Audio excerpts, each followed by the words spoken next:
Okay. We are recording. Cool. So this meeting, I think last time we talked about wanting to give preference to finishing out the membership section of the bylaws. So that is what we will be doing. I have already pulled up like a copy pasted version of this from the example that we sent out a while ago.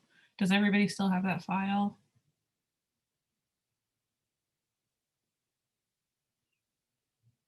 Yeah, let me link to it.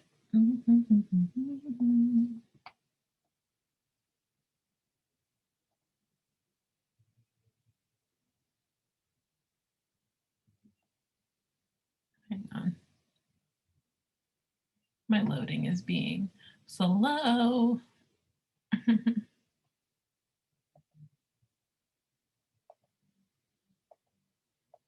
Oh, Ruben, you might actually have to send it out as a because I can't add the file from here. I can only do Dropbox, OneDrive, or SharePoint. Oh, I gotta figure, is there a way to change that in settings in Zoom? Because I need to figure that out. I don't know. Because I've seen on other people's, you can just literally attach a file directly from your computer. Is it in the drive? Is it in our Guild Let me drive? double check, but I think yeah, it is. Okay. In fact, actually, I could probably just send the link to that. That might. Yeah. Yeah, I would just send that. Do that. That did not occur to me.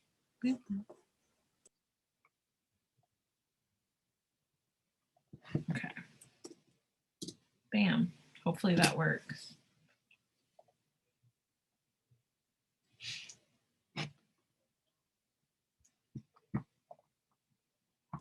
Oh yeah, this one. Yeah, okay. I've got this one. Yeah, so I figured what we could actually do is do both Article 1, which is name and purpose, and Article 2, which is membership, because they're both very short articles. But I don't know if you guys want to do if y'all want to do preference towards getting membership done and then seeing if we have time for name and purpose. Name and purpose is mostly just reiterating our mission statement. So it's up to y'all. Let's go for it. Let's see what we can do. All right. Yeah, let's see what we can do. Yeah. So let me share this. Share my screen. And let me make sure I can see the chat. Okay. So essentially, oh, and one other thing I wanted to say is, so Ani did send us the a couple of links. It seems like she's looking into finding free legal counsel, and then I found a couple of other things as well. So if we do have time at the end of the meeting, I'd like to talk about that as well, just so everybody's aware of it. But we don't need to rush or anything like that. I just wanted to have that out there. So as far as name and purpose goes, section 1 is the name. Literally, this is the name of this organization. Hereinafter called what we've decided to do as the Guild. So Radical Intersectional Printmakers Guild, because it belongs to us. So there's that done. Next is the purpose. Essentially, this would be our mission statement, which we can literally copy and paste. So I'm actually going to just erase this and put mission statement here so that we're not slowed down by me trying to open the mission statement. And copy and paste that. And then offices, this basically says where we'll be located. There might be other offices as well. Honestly, I kind of think we should say that we're a virtual organization here instead of saying anything about having a physical location, but I'm not sure what y'all think about that. I would be inclined to just look up other virtual organizations and see what they say. In fact, I think I have access to something like that, and I'm going to go look because I'm not sure. Yes, please, because that's where I got a little fuzzy because I looked at SGCI and MAPC and they're like technically virtual, but not. They had basically a description here of where they were incorporated, if that makes sense. And I wasn't sure if that was what we were supposed to do or if we would just say we are virtual because we are entirely virtual.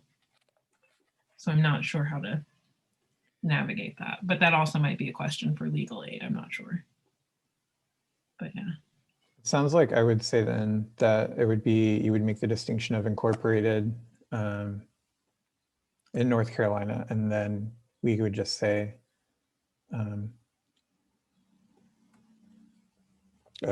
virtual.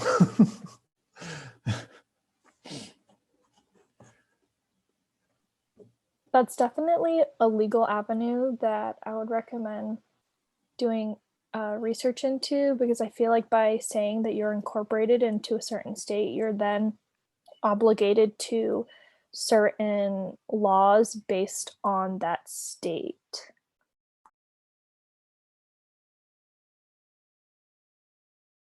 Yes, that's very true. And I think it was, I can't remember if it was MAPC. No, it was SGCI. So they actually put on there every place they had been incorporated. And I think it's because of exactly what you're saying, like saying essentially at certain periods in time, we were beholden to the laws within this state. You know what I mean? And so that is definitely something we'll need to talk about with a lawyer. So I'm going to make a note of that. Essentially saying, should we state where we are incorporated?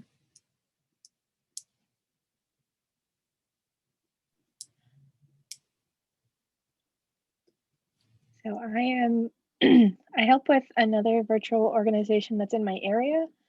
And so I have their bylaws, and it's just very general. It just says the principal office, I posted in the chat, the principal office of corporation shall be located in the county of Fayette, state of Kentucky.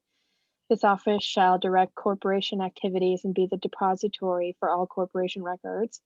The corporation may also have offices at such other places within the state or elsewhere as the board may from time to time determine, or the business of the corporation may require. So it's very general. Okay, and it actually expands out to the county, not the city. So is that kind of what we should model after, do y'all think? I think so, but. Yeah, it looks pretty, like, very, very vague. Mhm. It's almost a little more vague than what you all have.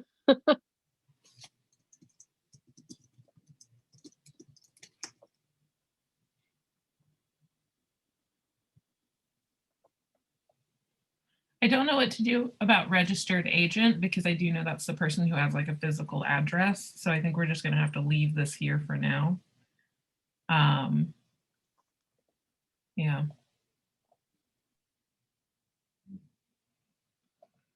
And then what does it say? This office shell.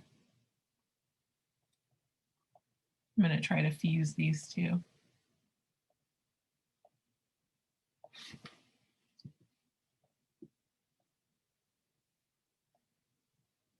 Mm-hmm.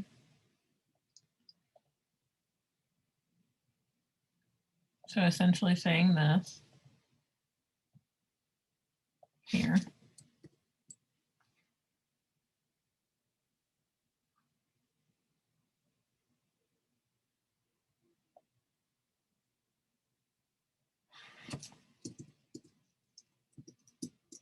Oh my goodness.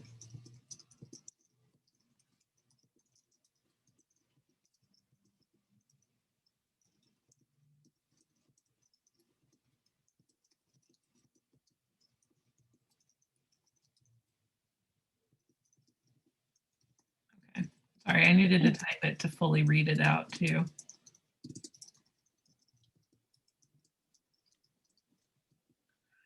Just doing some preliminary searching. I mostly see that the offices has to do mostly with what state you're incorporated in. So it does have to have that physical location attached to it. Yeah. Okay. That's kind of what I was wondering is how specific do we have to get with that physical location, and then do we have to say that?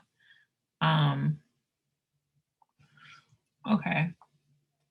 So I think that pretty much covers it then for offices, unless we need to put something in that also describes it as a virtual organization, but I'm not sure if we would need to.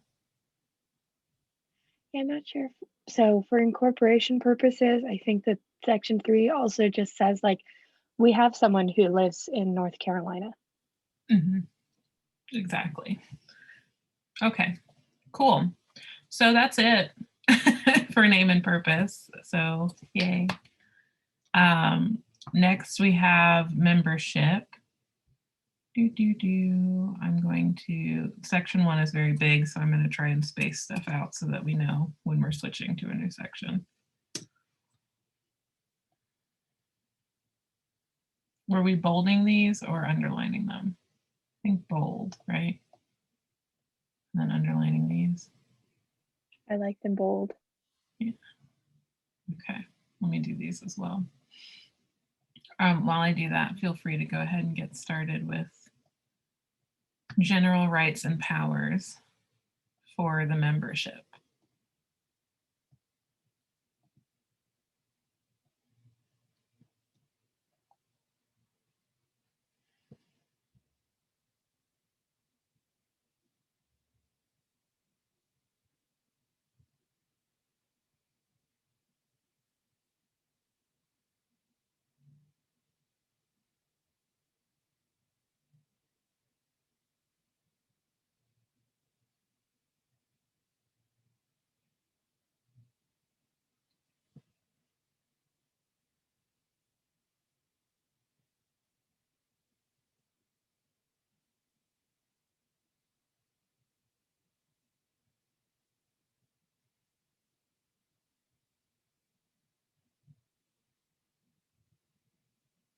One of the main things that has to happen in section 1 is just changing the organization to the guild.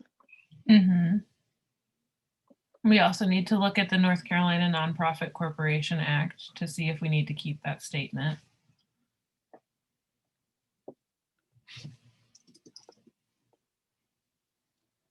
So let I'm me gonna look that up. Yes, please. You go for it. For the purpose of these bylaws, the term member refers to organizations. So we would actually say individuals, because we are an aggregate of individuals, not organizations. And then we haven't yet set forth these, like this is literally referencing itself. So we can say that because it says it right here. Qualifications for membership. We can just leave that there.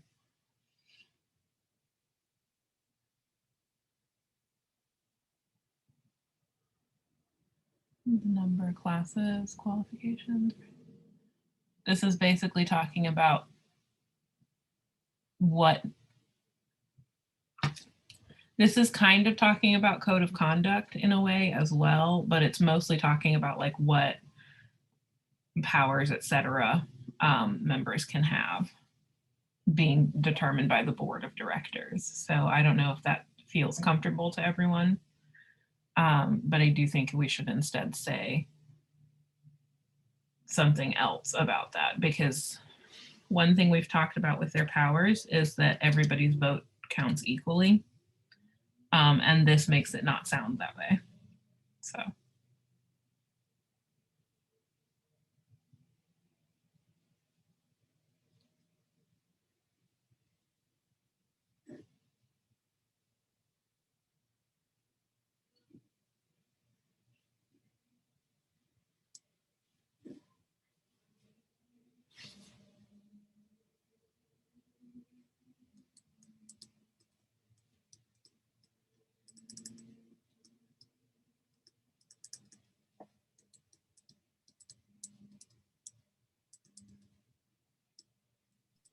Okay, this is a very hefty document.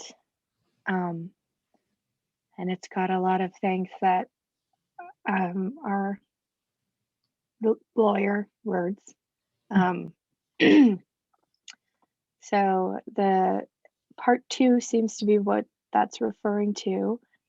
And it's talking about like things that your members can and can't be if you're a nonprofit. For instance, you can't hold stocks because it's a nonprofit.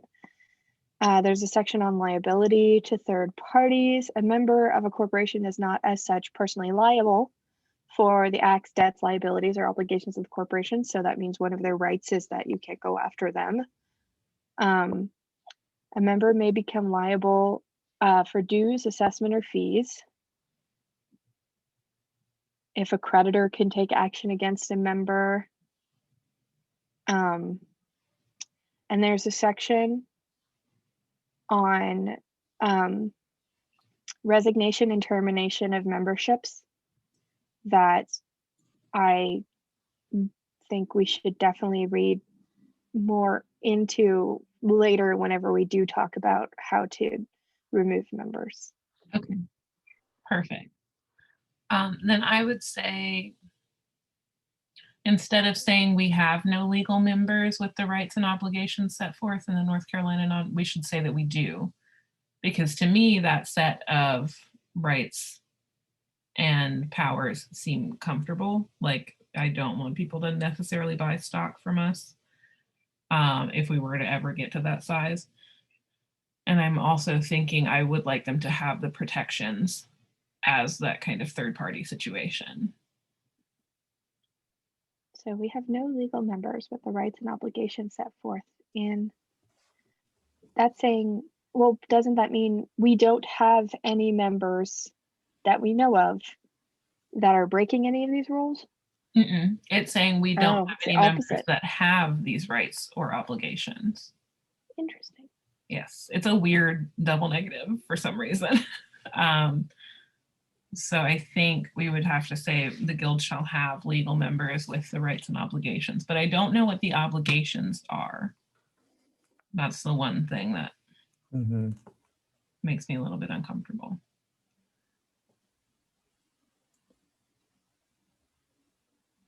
Would you send that document to me really quickly? It might just be helpful if we all get our eyes on it. Thank you. Yeah, I've got it open right now. It is a very hefty document. Yes. I was thinking maybe we could do like membership of the guild confers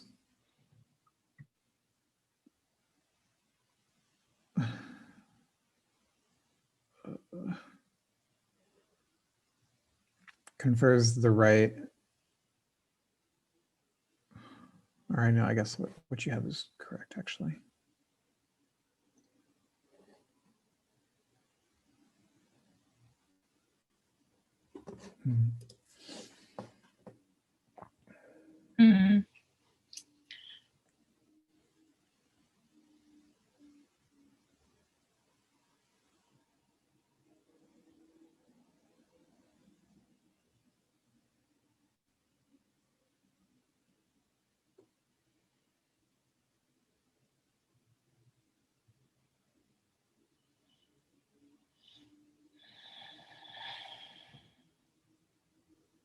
Yeah, this is something that a lawyer would need to look at and would need to look at both documents, obviously, and just make sure that they match because it's very confusing as I'm reading it. So what it looks like to me is that this is a document that's designed to protect members from any kind of legal action as representatives of the guild. And I think that might just be a general conversation we want to have. Do we want our members to have that protection, or do we not want that for them, essentially?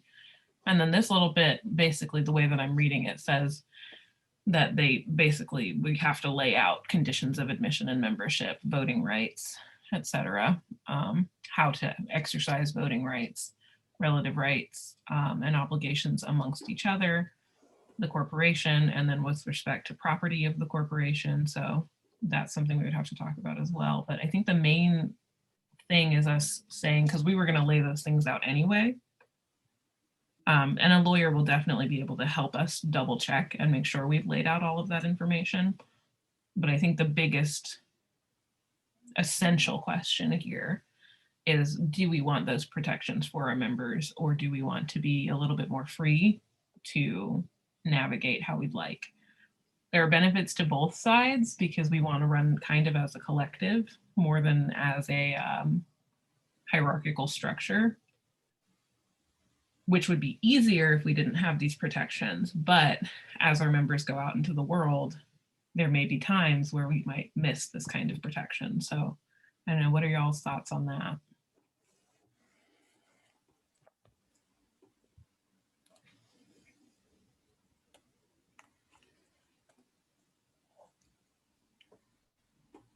I personally wouldn't want to expose any general member to any kind of legal ramification. Like, it seems like that should be reserved solely for the board of, like, yeah, our board members. Since we put the responsibility of them to talk about financial stuff, seems like legal stuff should also go towards them as well. But I also don't fully understand like what is, I guess, like the entirety of the act. Yeah, I think this also describes, so the way that I am reading this, it definitely is describing how to protect our members from outside forces, especially financial litigation, which is important. I do agree with that stuff. I want to keep that. The part that I get a little bit concerned about is when we get to like things like termination, right? So if we read this section that I've got highlighted, no member of a corporation may be expelled or suspended, and no membership may be terminated or suspended except in a manner that is fair and reasonable and is carried out in good faith. That might conflict with our code of conduct. It depends. Because what we determine to be fair and in good faith may not be something that they agree with. So it's that kind of protection that. A condition of their membership will need to be that they have read and accepted ahead of time the code of conduct. So they would have to agree ahead of time that this is fair and reasonable, or they would not be able to join the organization. Mm-hmm. I agree with that.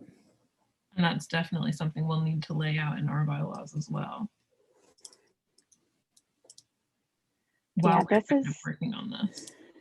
This is like this section is this is way over my head. And I'm like, this is one of the things about it is like, we would need a professional. I don't know what the benefits would be one way or the other. The majority of the time people are already protected from legal action. Like that's the whole point of incorporating, is that like even our board members couldn't be found liable and gone after in court unless they were first found in breach of fiduciary duty, which is like a whole legal proceeding on its own. So there, by being a corporation, some of these things should already be built in.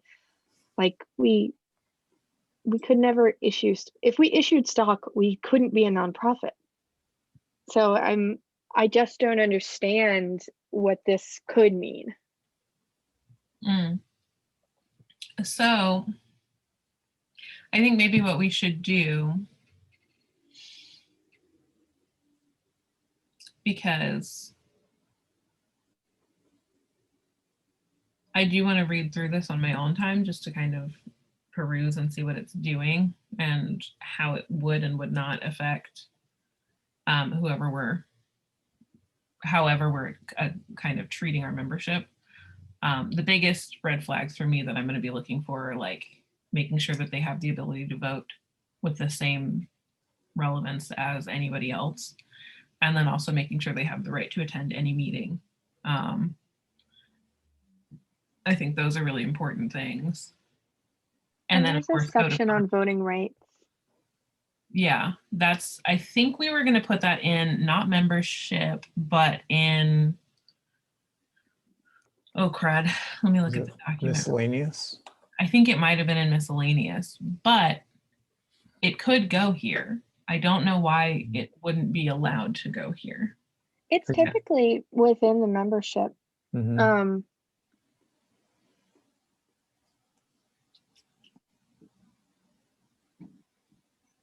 Yeah, that seems like a power to the membership that we wanted them to have from the beginning. So I'm going to just put right here, oh, in very big letters.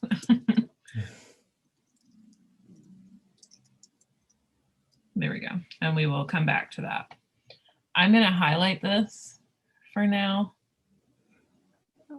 There we go. with color. And then we will come back to that as well. There it is. It's in the document, the sample document. Oh, it is? How did I not? Oh, I just didn't get there. Thank you. There it is. I thought so. Okay. And then we would also put something about meeting and like when meetings should be published. We had a section like that in both the officer section and the board section already. That's true. Sorry for my hand noises. I thought I was still on mute. That's definitely something we can copy paste. So I'm going to make a note of that too. Or well, I'll just do it right here.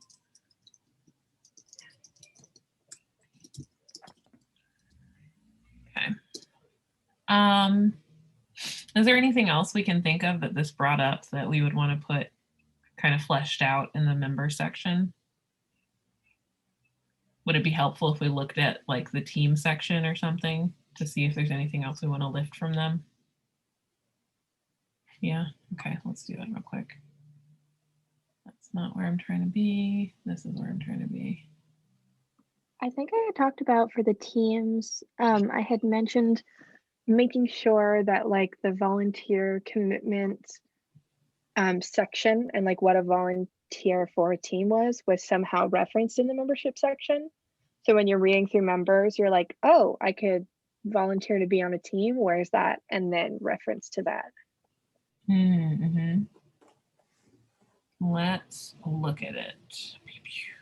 Because I think it would probably be highlighted, I think, with a note.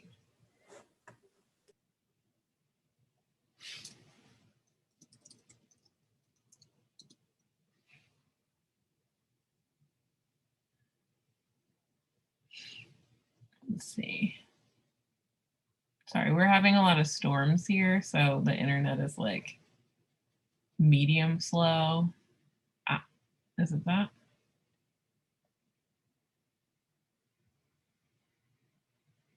Oh no, I'm pinwheeling. Okay.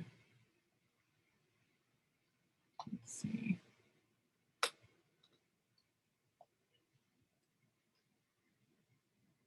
So this essentially, is this what we were talking about just now, Chelsea? Maybe. I think I was just talking about making sure that the membership section referenced the team section in case someone was thinking about being a member, so they would know teams exist and it's an option for the membership. Okay.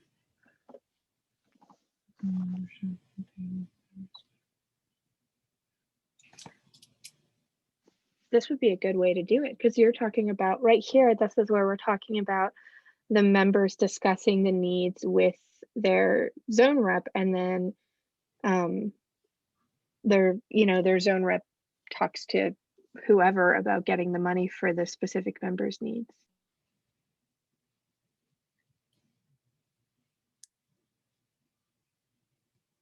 So essentially, we need to make it clear that members can speak to zone representatives and can be On teams.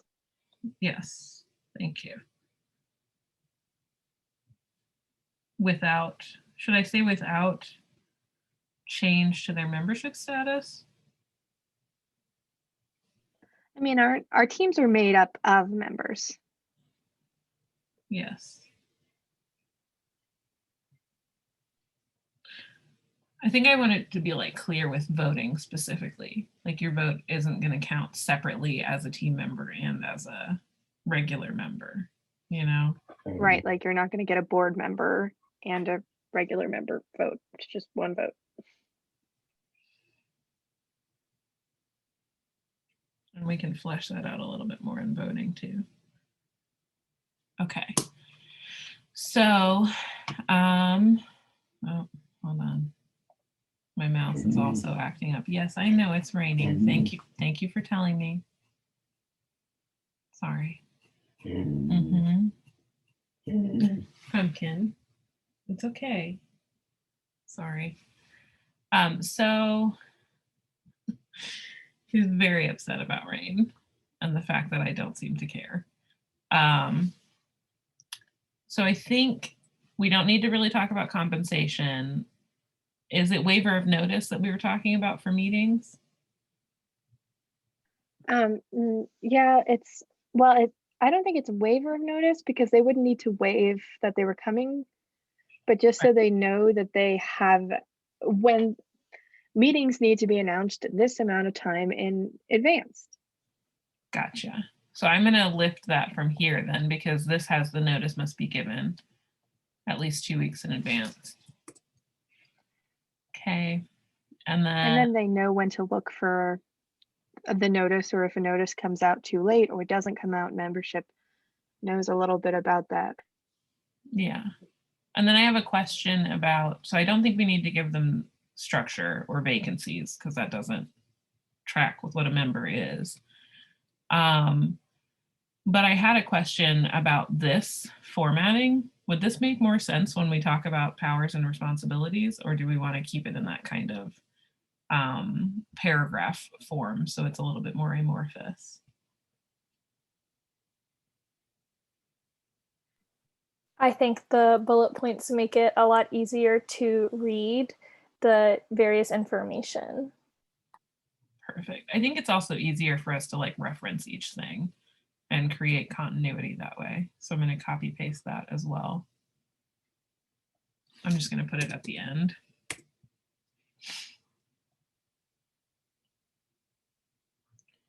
And then vacancies, formation isn't really anything, and purpose. Okay, did we want to look at the other documents as well? So the zone representatives and the board? Because I do think we have little notes on each of those as well. We might as well check. Okay. Let's start with officers. Did we address, oh, and Ani also pointed this out, so we need to go back in there and make sure we're saying not zone representative, but team. Just making sure that we're doing it right, but I can double check that later. We do need to lay out impeachment, but that's going in miscellaneous. Code of conduct is also a separate thing, as is the election committee. So I don't think there's anything here unless I'm not seeing it.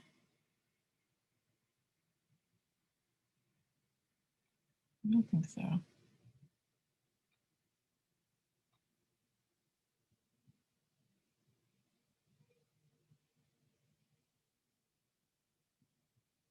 Yeah, I don't think so. Are we good to move on to the board members? I don't see any notes. Okay. There we go. Oh, he's back. Hi. Are you still worried? So here we have a couple of notes. So let me scroll over. And then I've got to scoot y'all a little too. So state the difference between board and officers at the beginning of the bylaws. That would be in name and purpose, but it would actually be in a separate section if I'm thinking about the formatting that I've seen for that before. So we can kind of look into that as well. Because I know SGCI has that kind of laid out as well. So we can look at that too. definitions, interpretations. That's basically just what it would be called.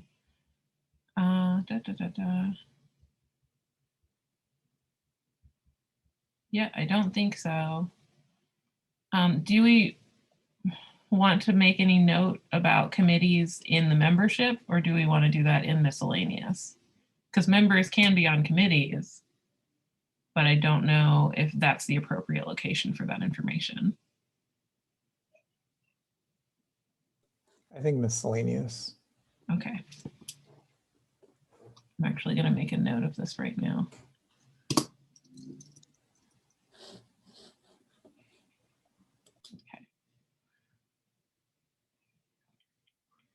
We don't need to talk about quorum. Term of office, vacancies, elections. Elections is basically voting. Although we might want to clarify the difference between the two, but I'm not sure. I'm not sure, because we could also have people just voting for, trying to think, like voting for, if we did a logo redesign, having them vote for that logo redesign would also be a form of voting. So I want to kind of But make we that also have clear. them vote on the bylaws and stuff. Exactly. So, and they may need to do that in the future as well. So I think, Do we talk about a transition from when you become just a general member to like a regional rep, an eventual maybe even board? Would that necessitate an election section or like notice of election? I think that we've kind of referred to that within those sections, but I'm not sure if we really, like, if we don't feel confident that we flesh that out, we can totally add that in as well.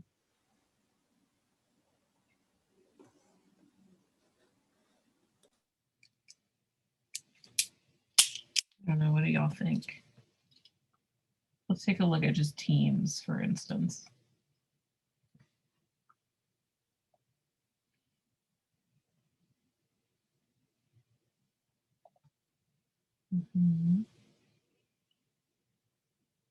We've talked about vacancies, responsibilities. Okay, so development.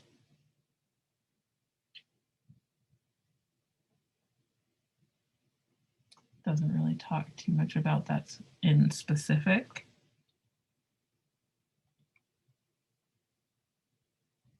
Yeah, we have two vacancy sections. Waiver of notice, compensation. So we could talk about that. And it may be logical to just create those two sections discretely and then talk about what the differences are in the way that an election will run versus regular voting, I guess, which we'll have to describe that in some way.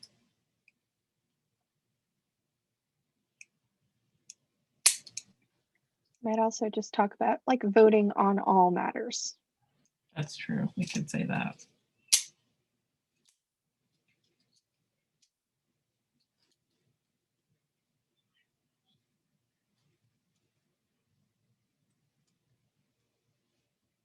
Okay.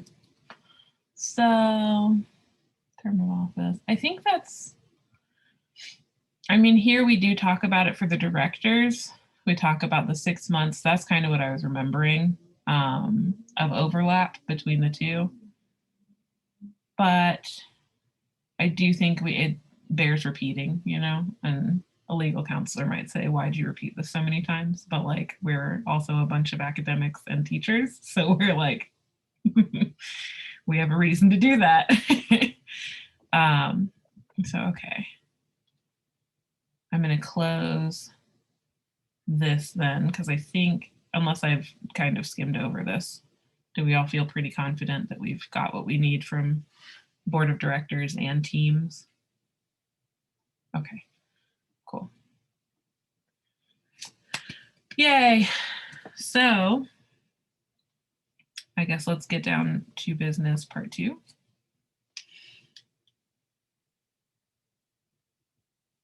I think, let's see.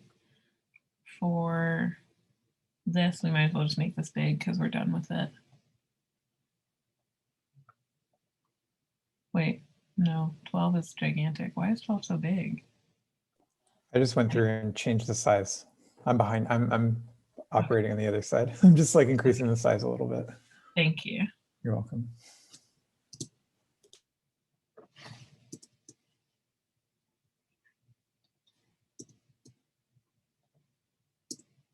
Okay, just checking. All right, so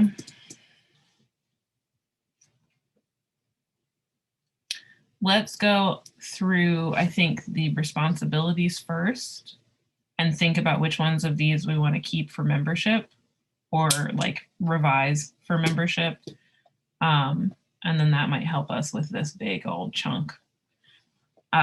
So there won't be an overseeing here. So we can kind of erase this.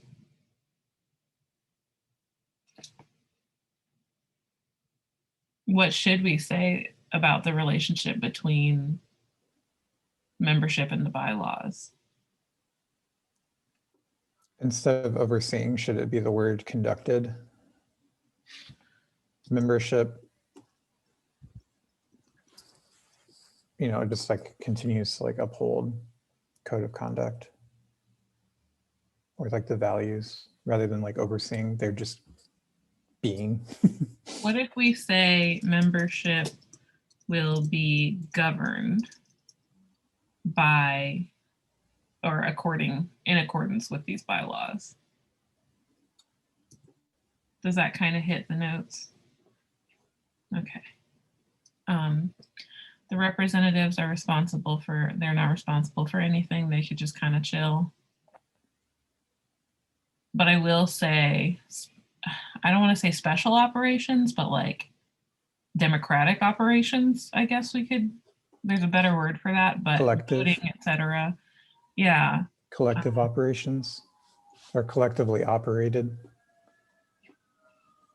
I feel like wouldn't there only two main responsibilities just be that they in some way contribute their membership dues, however that ends up being sliding scale or print, and then the other one is to uphold the code of conduct, and then every other responsibility is just like a different type of thing, like being on a team is a different type of thing.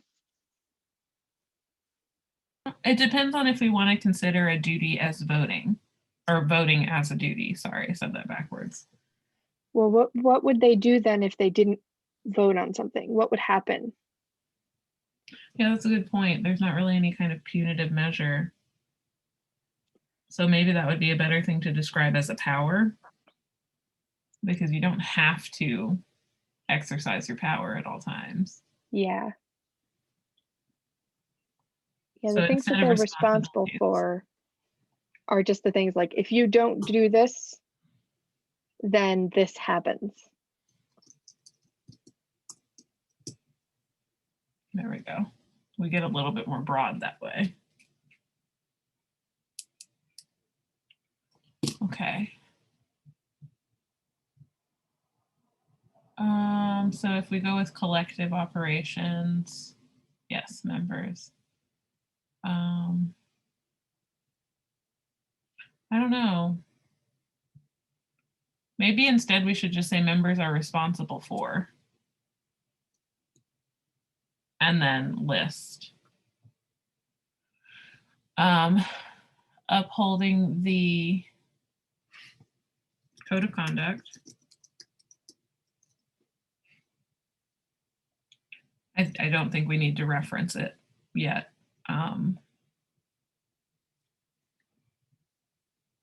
That doesn't need to happen. We can replace that with payment of dues. Our dues will be annual. We never talked about this. Okay. Annual makes the most sense. Yeah. Okay.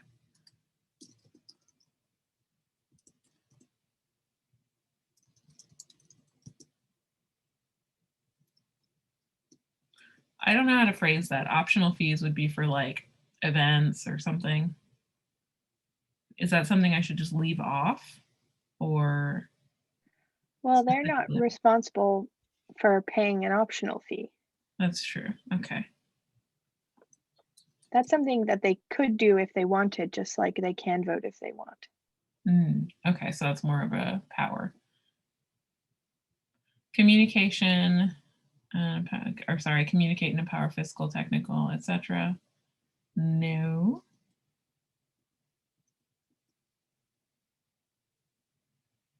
No.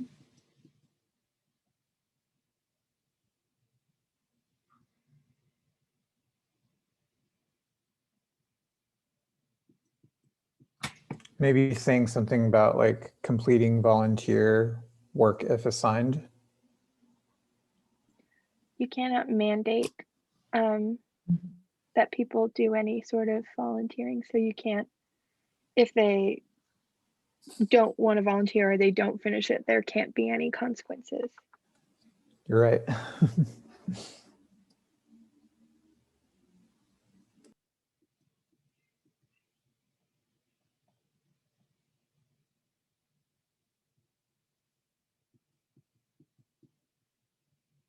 Yeah, and there's going to be people who want to be members who don't want to interact in any way for long periods of time. And they pay their dues and then they sit back. And maybe there's a year which is better for them. I think maybe I don't think we're going to keep it in this formatting, but this is definitely helping us. It's helping me at least think about this stuff. So, and separate this stuff as well. So I would say now we're in the power section. What we've mentioned so far is voting.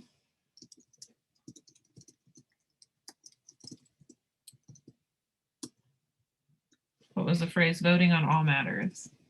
Voting on any and all matters.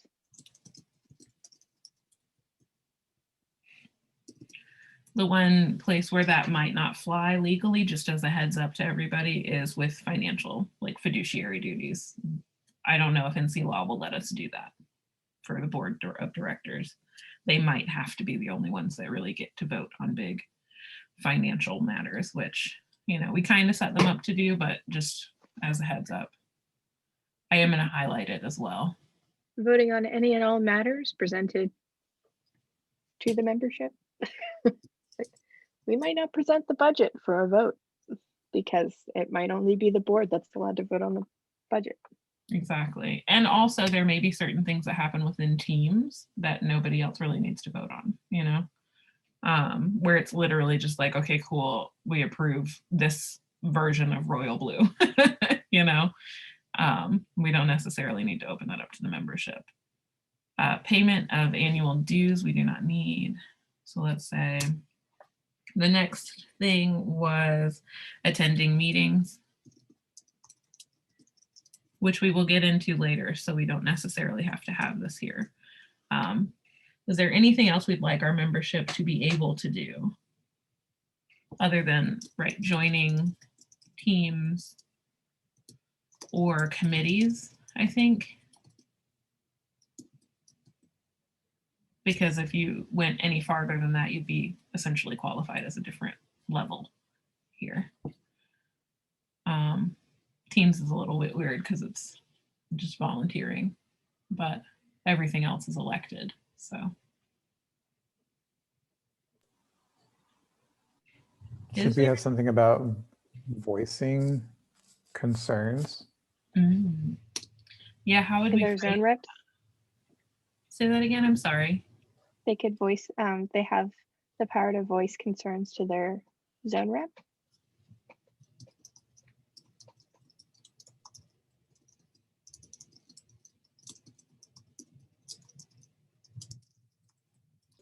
Right, because didn't we get like general membership a lot of power, like if to call something out if they saw something happening at like the board or zone rep level, that they could voice that.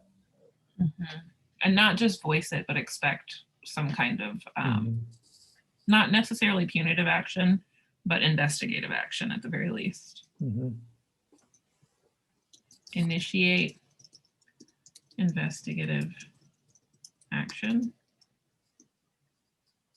I don't know if that's the perfect wording, but I'd like to add that here as well.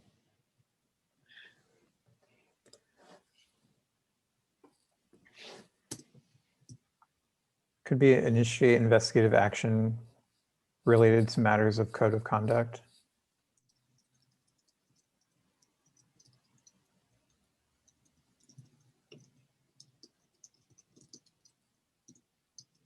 I think we can get away with just saying related to the code of conduct. Mhm. Anything else? I don't know. I mean, there are the fun things too, not just the things that need to be written out, you know, like being able to attend events and et cetera, et cetera, et cetera. Attend events, participate in, you know, programming, stuff like that. I don't know if we really need to write that out, but maybe we should. I think so. Base.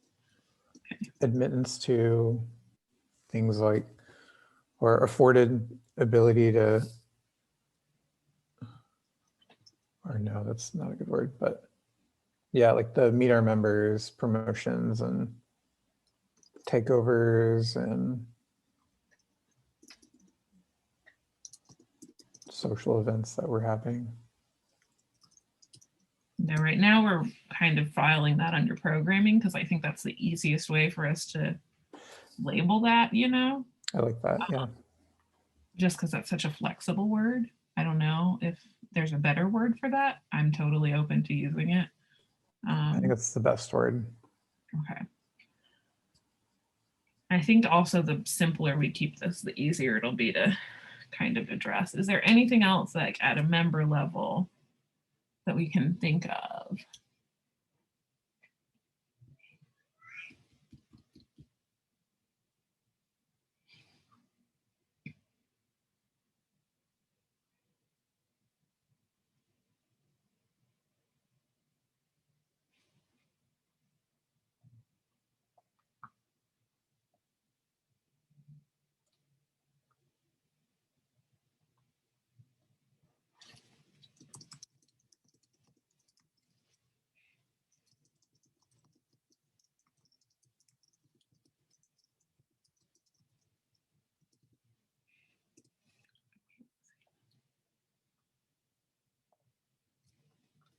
Okay, so I think that's it.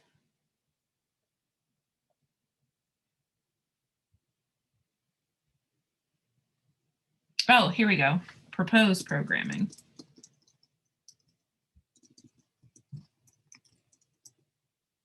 I think that's it, because we also talked about that. That is all I can think of right now. So I guess let's see if we need to keep it formatted this way or if we can kind of wiggle this into the way that it's already formatted. So a member refers to otherwise provided by the Articles of Incorporation or by these bylaws, the number, classes, qualifications, rights, privileges, dues, fees, responsibilities, and provisions governing the withdrawal, suspension, and expulsion of members shall be determined by the Board of Directors. That is something we need to think about. Is the Board of Directors the body that is in control of all of these decision-making areas for membership? Do they get to dictate the number of members we're allowed to have? That makes me uncomfortable. The types of members we have, that also makes me uncomfortable. Qualifications also makes me uncomfortable.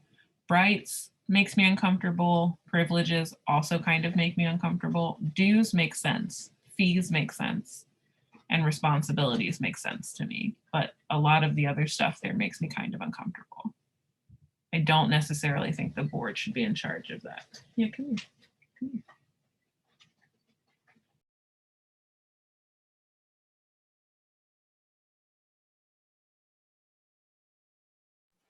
Kay said in the chat that they don't think the board should have any decision making over decision-making power over members, and I have to agree with that.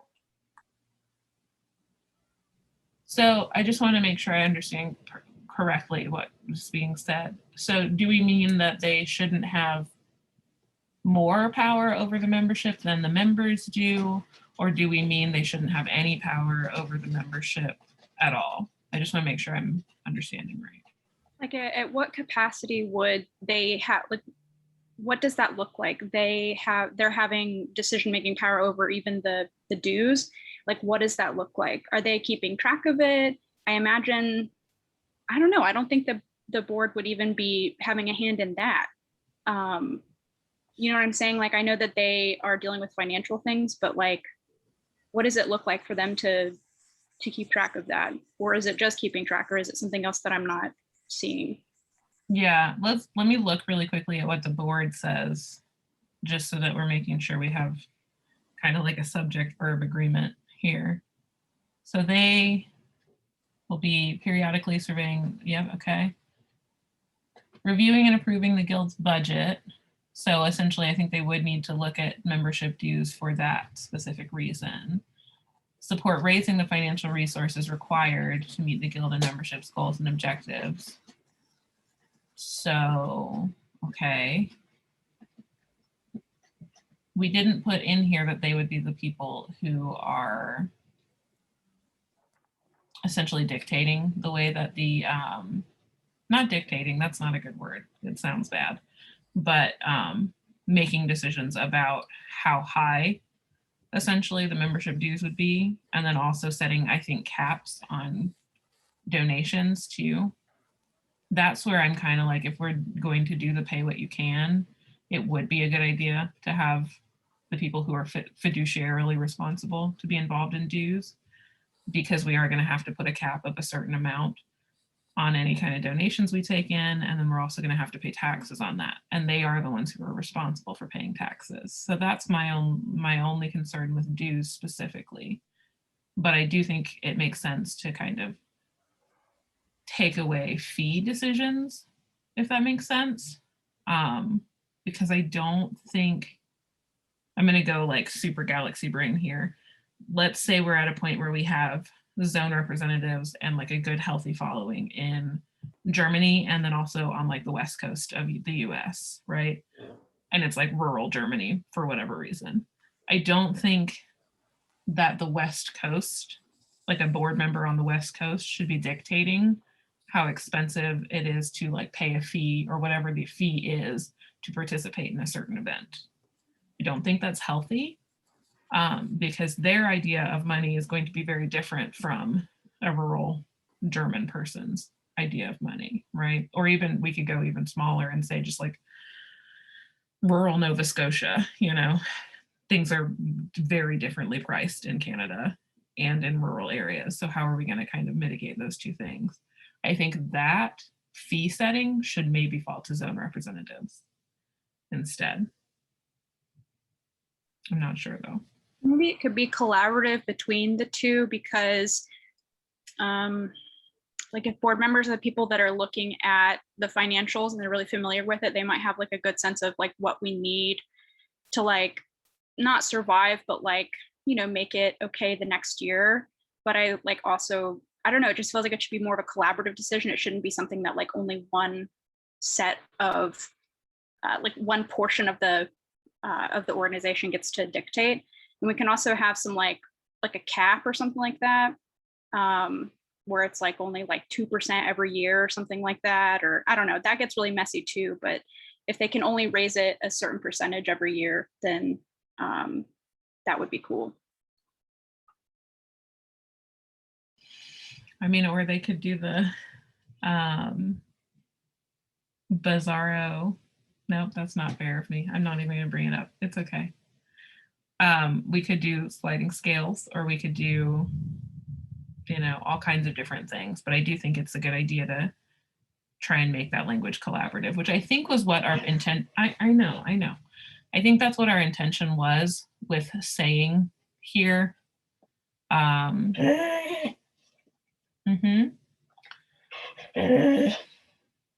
right, come here. Go under my legs. You're fine.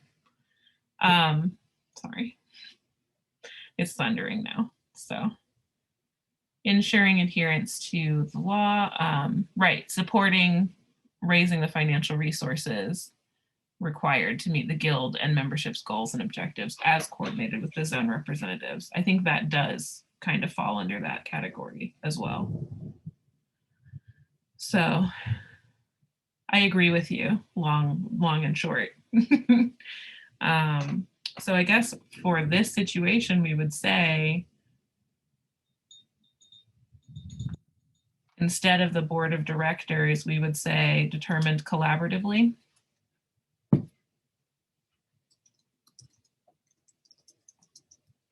By the board of directors and zone representatives. This is a thought that's happening in lifetime, so.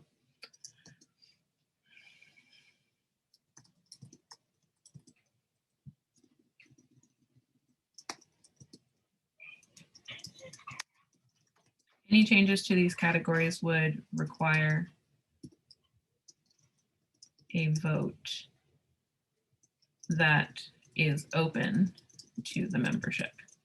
Sorry, my language for that is clumsy. Pumpkin's clawing at the door. I kind of have to go for a second. Sorry.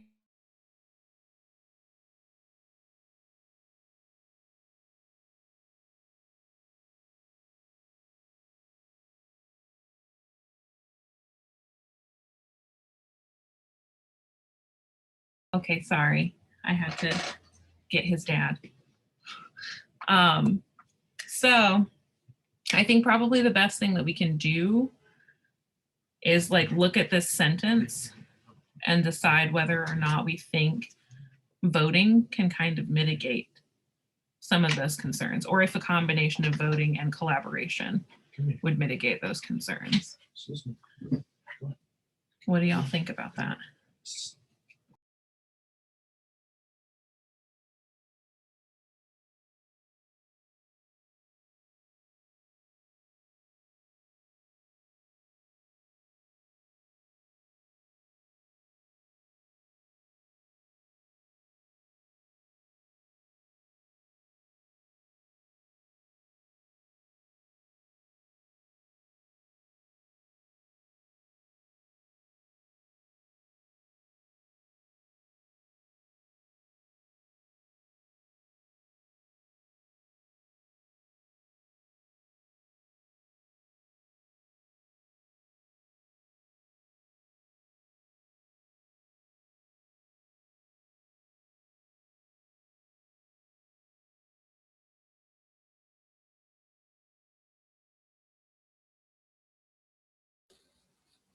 Okay, so in the chat, it was said, you know, we would be doing both. So essentially collaborating first between the board of directors and the zone representatives, and then putting it to a vote. Whatever those two groups come up with together would be put to a vote. I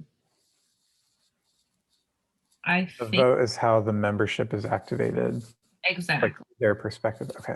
Okay. Exactly. So it would be essentially kind of the same format we're using for the bylaws, where a group of people are meeting, kind of constructing them, and then the membership has a chance to give us input on them, if that makes sense. And also to just like fully veto them. So that's also kind of a way to do that. Does that feel comfortable? I know it's a super long sentence. Okay, cool. So just to make sure we're all down with this, this means that board of directors and zone representatives together would be in charge of the number of people who can join, which I still have weird feelings about. I don't really know why that's included, but I don't know if it has to be. I don't know. Do y'all want to take that out? Because I kind of do. Which part again? The number of members. Oh, That just is a weird one. I don't see the reason why that. Yeah. Why would you put a cap on membership? Right? Take it out. Yeah, take it out. So classes, that also feels weird, but I think we might have to keep it in there to make it clear that like if we're revising the bylaws, they have the ability to revise the membership section, the zone representative section, et cetera, and maybe turn them into something different. Yes, classes in this case referring to like the officers. I think so. Yeah. Okay. Officers and teams. Okay. I feel like it could be a more clear word. Yeah. Right. Like, Like classification in parentheses, zone rep board. Mm. gross. Class is just like a very loaded term.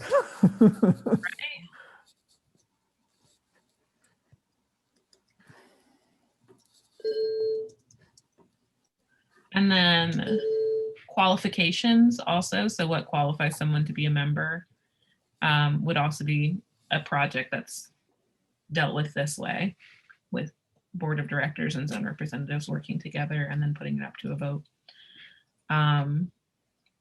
I don't see an issue with that with all of those checks and balances.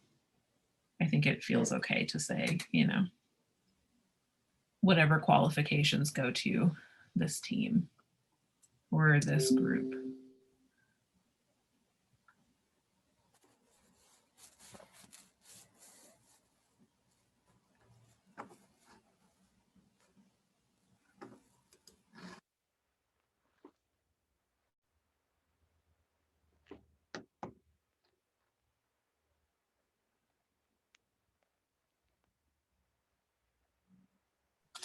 Okay, so I think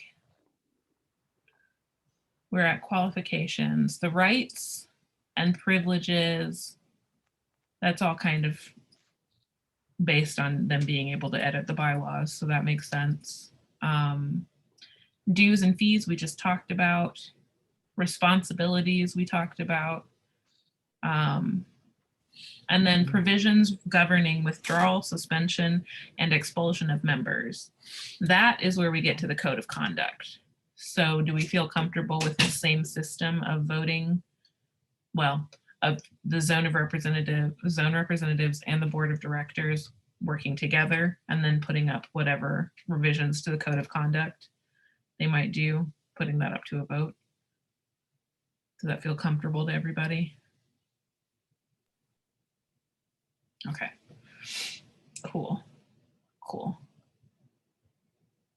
That makes me feel a lot more comfortable with this as well. Yay.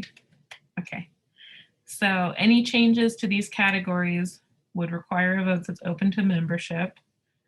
Should we say a time frame there as well for a minimum of 1 month or something?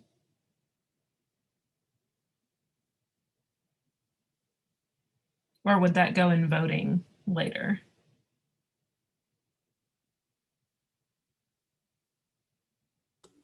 I feel like that would be a distinction in voting if it's a standard across, like if we have like a standard voting practice. That just seems like something that would fit there.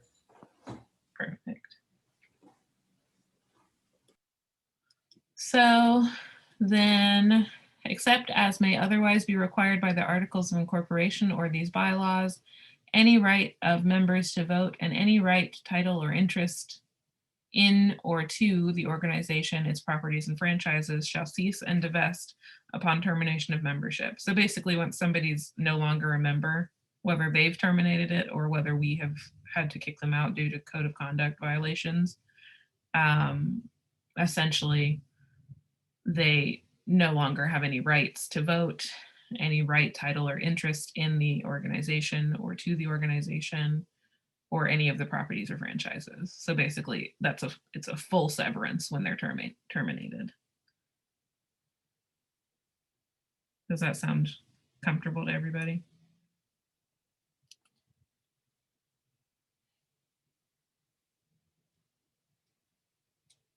Yeah, that's a good point. I'm wondering if we should put that.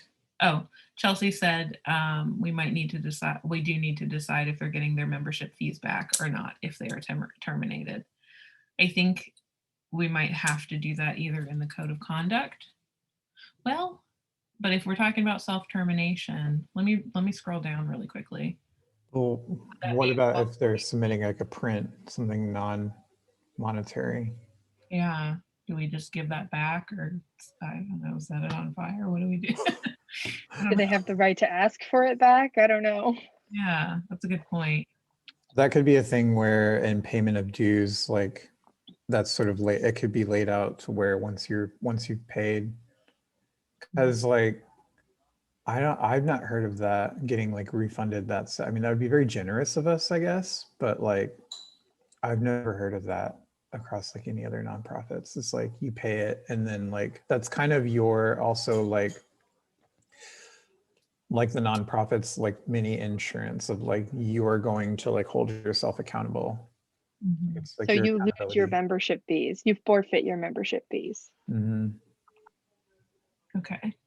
Yeah. I So- feel like that makes sense because it's possible that they would have participated in any programming already. So basically, like if that membership fee was also kind of covering whatever programming they're participating in, if they've already participated in it, then it would make sense that they wouldn't get like that refunded back to them.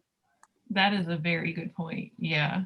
I mean, even if it's just, it'd be terrible if they just in one day were like, now I'm kicked out, but they had a day and, where did they choose to conduct themselves poorly?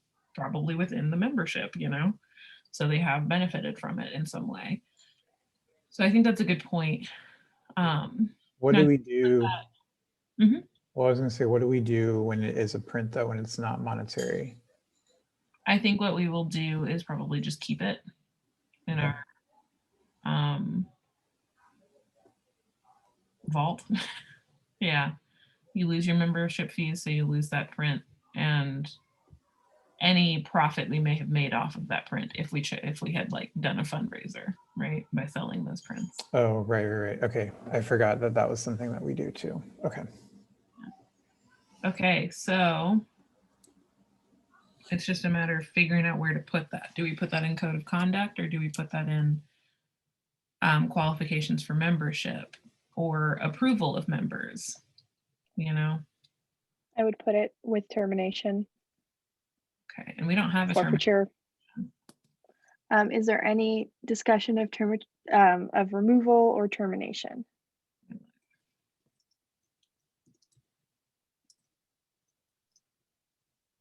just that one sentence that we're talking about here. Let's look at. Yeah, just that one sentence.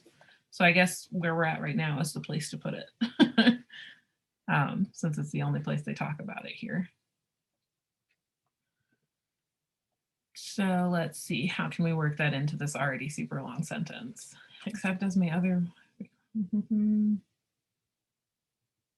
Any right of members to vote and any right, title, or interest in. We could argue that their fees are an interest in, but I think we should be more specific. Dues or interest? Dues. Should we also put fees? Because for instance, if they've already paid to participate in some event and then they violate the code of conduct before that event or at that event and we ask them to leave, do we just say, we're not giving you your money back, bud? Or is that something to put later in paperwork for events, As It's a needed. toughie. Hmm? That's a tough one. Yeah, This sentence is getting exciting. it's getting spicy. I think let's just stay with dues for now because I mean, whenever you do sign up for an event, you do have to agree to certain terms of the event. So I think that might just be something we put into the terms in the future. And if it becomes a really big recurrent issue that people aren't aware of that, we will also put it, we can always revise this to add it in here,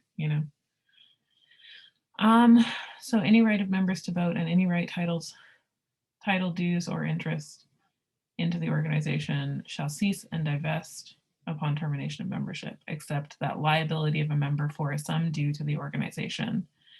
So if they still owe us money, they will still owe us money, unless the board of directors say, you know what, screw it, it's fine. Okay, maybe that's actually a better place to put that. So instead of interest, we say upon termination, except that liability of a member for a sum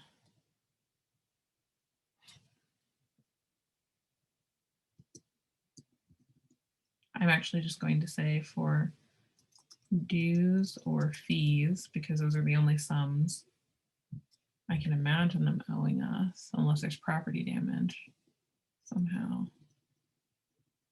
Huh.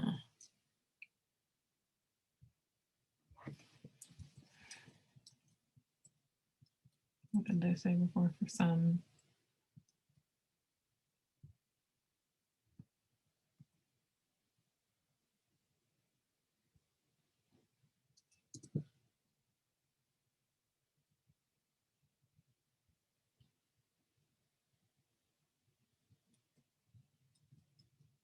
I don't know what I did. Okay, I guess that's how the sentence originally read.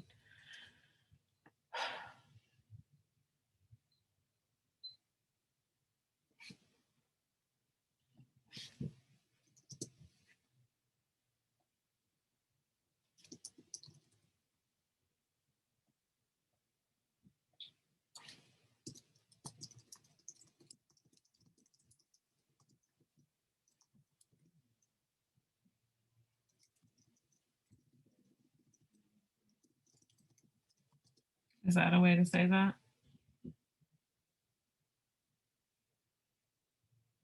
I feel like I'm just adding like kindling to a fire. Um,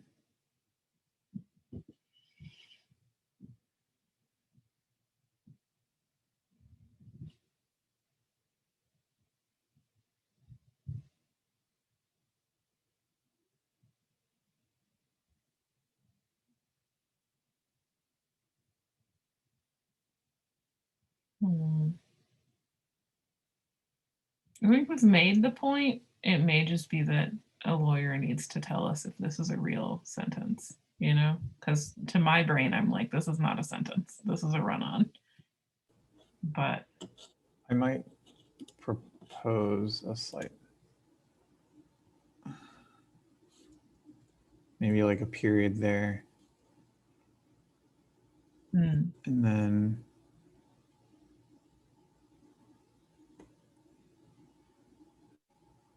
in the event of, or with exception to a liability, with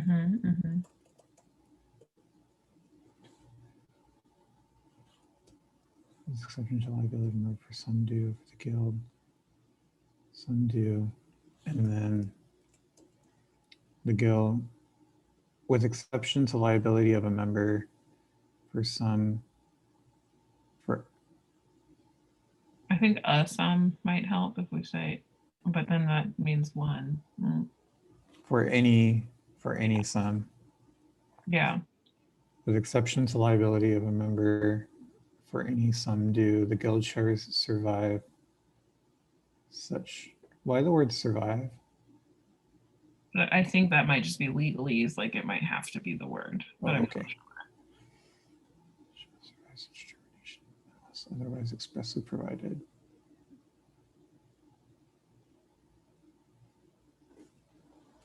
I think we should say instead of with exception to, because that makes it sound like we're saying,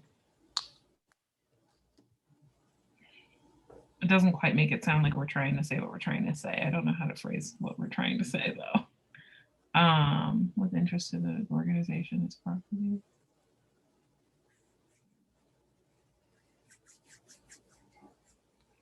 If,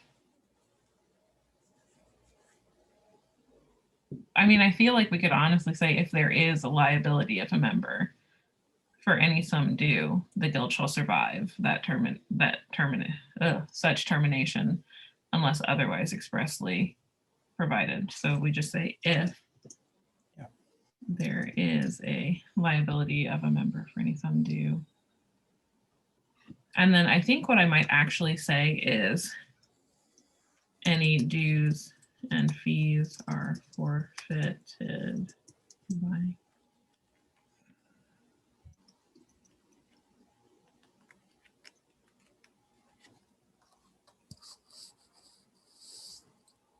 I think I might actually say by a terminated member.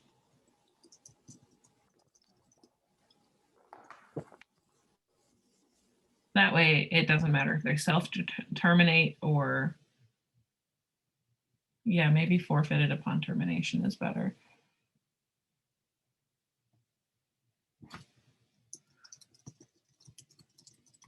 Okay.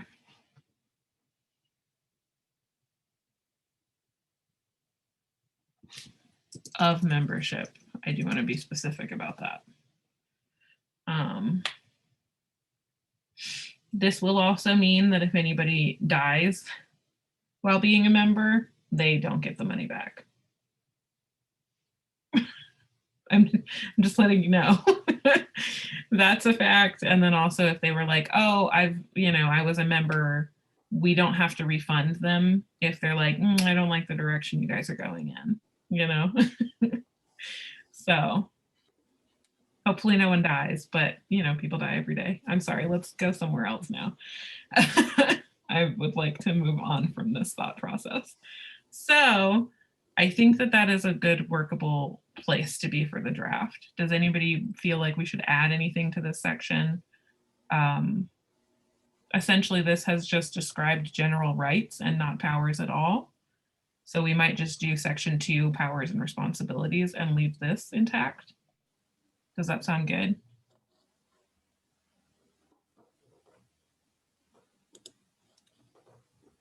Yeah, I'm okay with that. Should we change it to 2 and then the next one be 3? Powers be 2 and then, okay. So I'm just going to take powers off. There we go.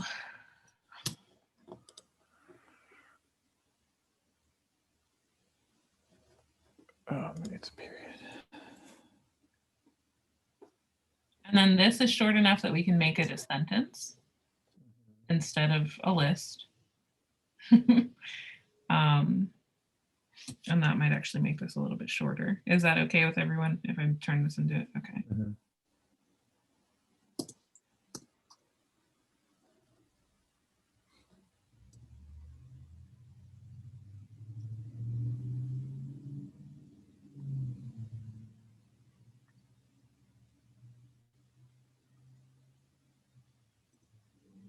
This is a little bit more complex, but I'm going to try to turn it into one of those complex, convoluted lawyer sentences.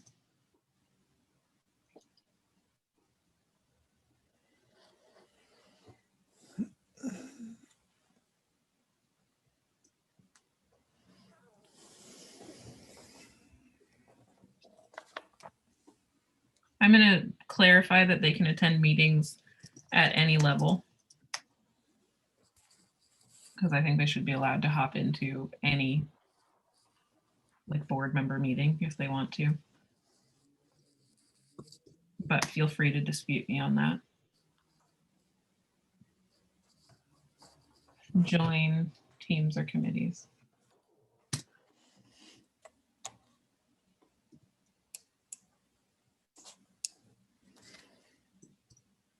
Voice concerns to their own representatives. Initiate investigative action related to the code of conduct. Attend events.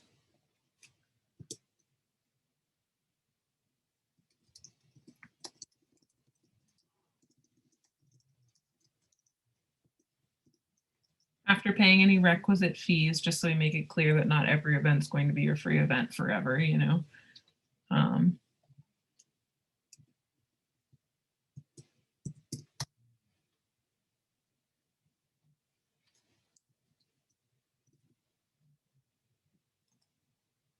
then I'm actually going to say participate in, propose,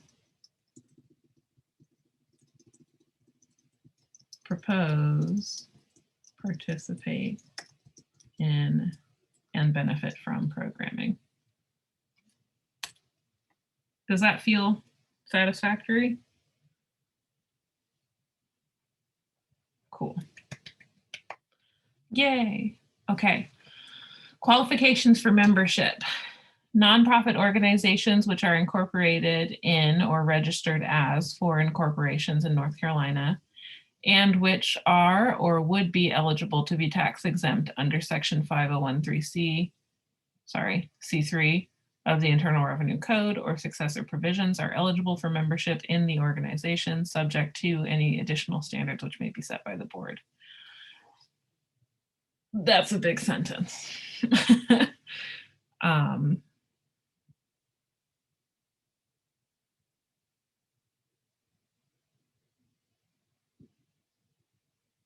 We are again not a nonprofit that is made up of organizations. So I don't think this matters at all to us, this whole sentence.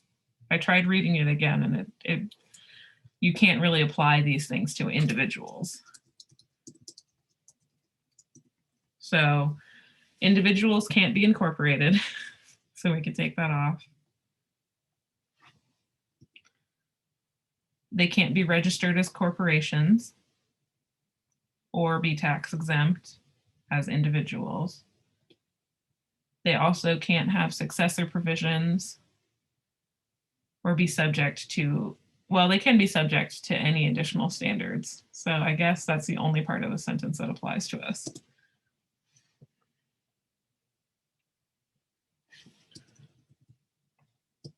So that leaves us with nonprofit individuals. We don't even need to say that. What the heck? Individuals who are, because they would not be which, who are subject to any additional standards which may be set by the board of directors. So I think here we really can riff however we want to. I'm going to run to the bathroom, but feel free to go without me. I think my main guiding question, if that's helpful, is what do we mean by print at any level, like involvement in print at any level, and how does that relate to our qualifications for membership? So I will be right back.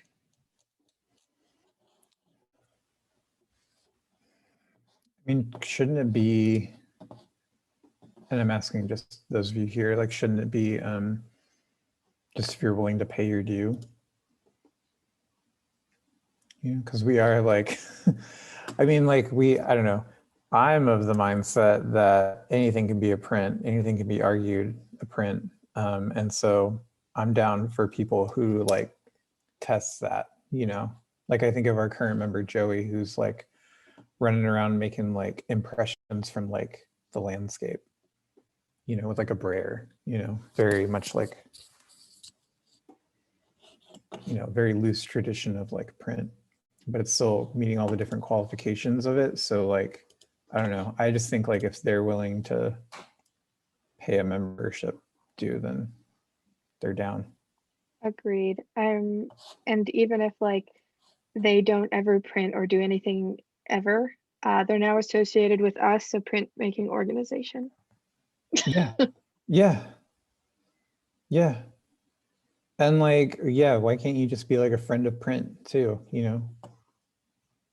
Yeah, I don't think that it should be like a requirement that people are makers or making something. Like they don't have to be, they could just be really interested in print making. Like what about like a K through 12 teacher or a print historian or someone who just like loves print, you know?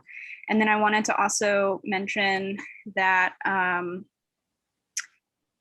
membership fee is really fair, but I'm wondering how we can engage people who maybe like aren't able to pay membership fees and also can't provide a print necessarily. Like, are there other ways that they can contribute, you know, to be able to meet whatever members, like, you know, contribute in a way that like feels fair that other people are also contributing.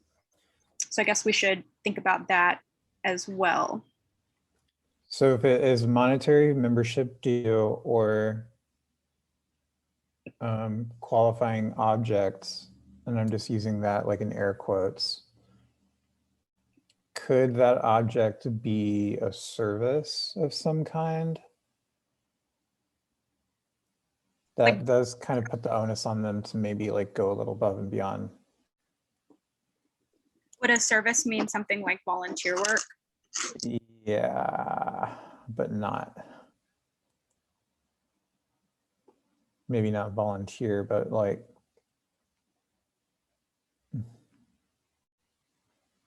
if it's a curator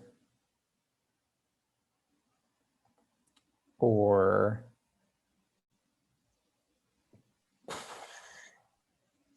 I'm like blanking right now.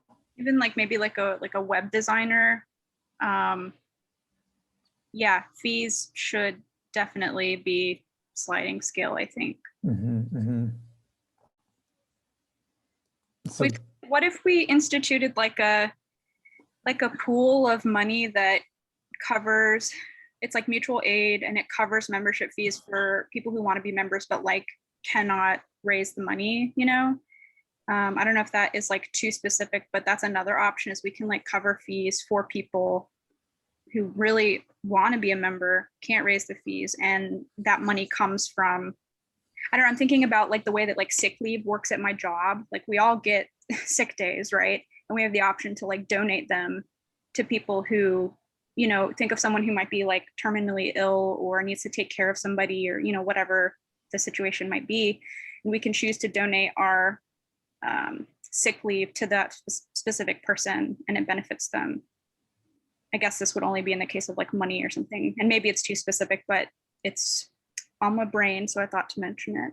yeah, that would make me want to have like a form of some kind that you would have to like fill out then. Just because, I don't know, I could see that being like a slippery slope of like, I don't want to, I don't know. I think I'm being really kind of tough about that, about like who would qualify to get that kind of aid. Yeah, I I don't think know. one of the big things to remember is pay what you can is like a really flexible thing, because I did hear like sliding scale being mentioned, and sliding scales are more rigid than pay what you can. That's kind of the driving force behind the intention with sliding or with pay what you can, because you can literally just pay a penny and we will let you be a member. You know, we might, that's a bit facetious, like that's a very flippant example, but it could be that we say like, okay, a minimum of $1, sort of like the way that people talk about Patreons nowadays, where it's like just $1 a month. We're not even doing a month. We would say, can you afford to pay us a minimum of $1 or a minimum of $5 for your membership? Which would make our taxes easier too. So could we like review that yearly with that member too? Like what if then like next year they're more able to provide more? Exactly. And that's the thing, is I want it to be pay what you can, specifically because circumstances change so frequently. And so it would always be a kind of like, we're not gonna, I don't know how to phrase this, because I do think we might have to keep documentation of how much people pay and who is paying that amount. Specifically, I think that has something to do with international taxes. I'm guessing. I have absolutely no idea. But I don't think that we should say, hey, you owe us the same amount you paid us last year, you know, or even reach out with that intention. Just say, hey, guess what? Your membership dues are coming due. We want to remind you it's pay what you can. So whatever amount you can pay right now, that's what we're going for. Whether you can pay something or whether you can give us a donation. So that's kind of the way that we would, I have always imagined that we would address membership dues, but I don't know. Could we also provide like, So, oh, sorry. no, go ahead. I was gonna say, could we also provide like structurally just like suggested amount? Yeah. That way like people would have like an idea. It's very important to, I don't know how to phrase this, but it's very important for us to value the work that goes into it as well. Yeah. And we have to remember that that membership money is very likely what's going to pay the volunteers, or not even the volunteers, the zone representatives, for the work that they're doing. Yeah. It's also going to pay for any kind of like potential future programming. And I do know that there are going to be some people who are like, yeah, I can pay a lot and I'm going to pay a lot. But then there may also be other people who are like, I can afford this now, but I don't know if I can sustain it. So I think it's really important for us to emphasize that pay what you can is more or less here to stay. But we do value the work that we're doing, and we do have goals. And we can also do fundraising too. So I don't know, that was kind of a circuitous way of saying, yes, I do think we should, like a suggested amount. But I also think we shouldn't get too disheartened if we end up with like 50 members who only give us like 50 cents and one member who gives us $50, because that's not enough money, you know? Mhm. Always say, well, we actually had something specific we needed this money for. Let's do a drive and see if people who aren't even members want to contribute, you know? Yeah.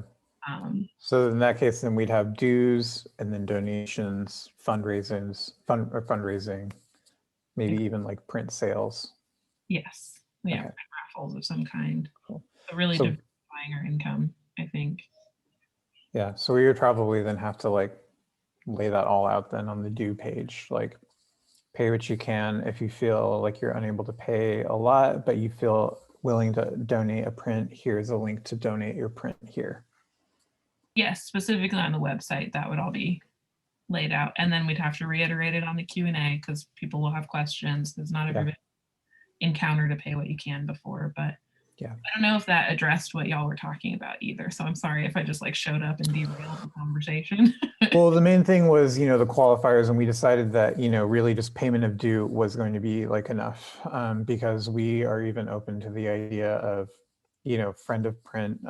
That's why that was going to get kind of like tossed out there was, even if you're not even a printmaker, even if you're somebody just interested in the idea of radicality, intersectionality, printmaking, or even just like collective action, which are kind of our four main tenets within our name as well. You are welcome, and you're willing to pay like a due and support us, then you are welcome here. God, I guess kind of like a Patreon. You can be a subscriber. Well, and the other thing is, it could be that you just never had the opportunity to approach printmaking before outside of our community. So Yeah. We're literally in our mission statement, a place to grow. That's part of our, mission. That was redundant, but you see what I'm saying. So yeah, I think, so the answer to Ruben's question, are we going to list a suggested amount? Yeah, I think we should. But I think that's not something that's going to go in the bylaws because that's not a comfortable place for me. It would probably end up on like whatever website we design once we have all of these rules.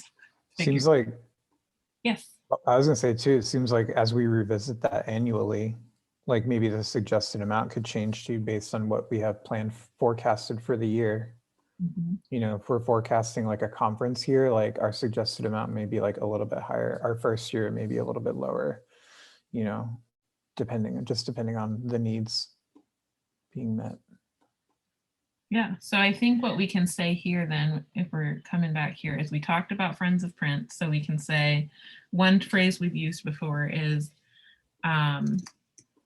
membership is open to individuals involved in print at any level, and Friends of Print. Maybe people interested in print at any level. Okay, that's a good way to encompass both of those. Yeah, friend of print was just kind of my cute little phrase. I have a question Yeah. about the term like print specifically and why we would use that term instead of printmaking. So I think this is going to be an entirely personal answer. But when we think about printmaking, we get very much rooted in process, and process is also about access, which is kind of, for me, a little bit icky sometimes. It doesn't have to be, but historically it has been. And so shortening that to just the object we arrive at, and not necessarily disregarding the method or the process, but saying essentially, that process is not what dictates the worth of this object, right? I do think that becomes a little bit more friendly for people. But again, that's my personal answer. Yeah, I actually do this in my like classes with my students, but like having them like break down the differences between them and like what it means for them. Ultimately to kind of get them at like this open idea of like anything could be print. And opening up to like different practitioners of like print-based artists, you know, to include things like publishing or like zines or even just like printed matter, even if it falls outside of the traditional craft-based printmaking techniques. So that's kind of my like reasoning for wanting to use the word like just print. Because we could also like say activists too. Sorry, Eliana. Oh, no worries. I think for me, when I totally agree that print can be anything, and it's really open. But I think when I see the word print, I think of more paper or flat objects. Whereas when I think of printmaking, I think of the art of replication. And so that idea of just creating multiples can apply to any medium. But I do think of literal paper when I think of the word print. You bring up a good point. Maybe we should just spell out all of it, like printmaking, print adjacent.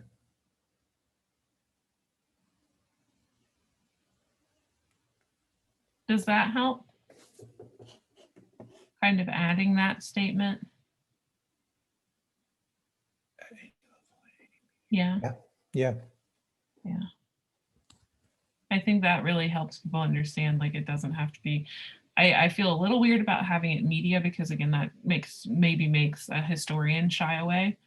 But I do think, again, saying interested in print at any level and in any media kind of encompasses those nuances.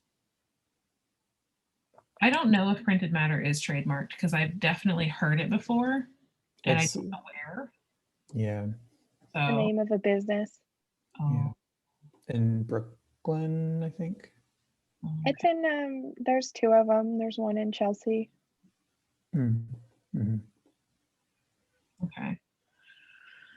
So I think we could also add from any background if we wanted to. I don't know if that feels necessary. I think we should add it. Okay. I'm actually going to add it earlier, just syntactically, it feels better.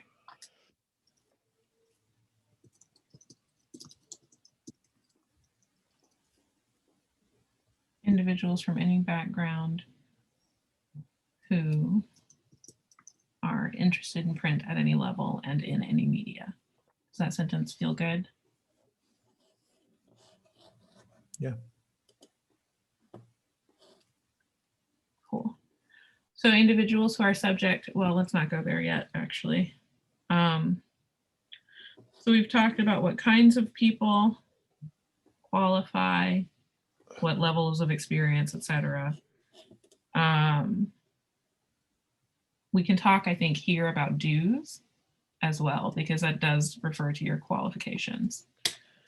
So, because you have to pay your dues. It's part of the qualification. So I think, yeah, I guess what we were saying earlier was like payment of dues qualifies you to membership.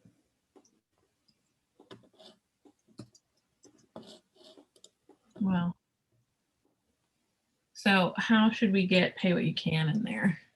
Just to make that clear. Oh, hi, Spider.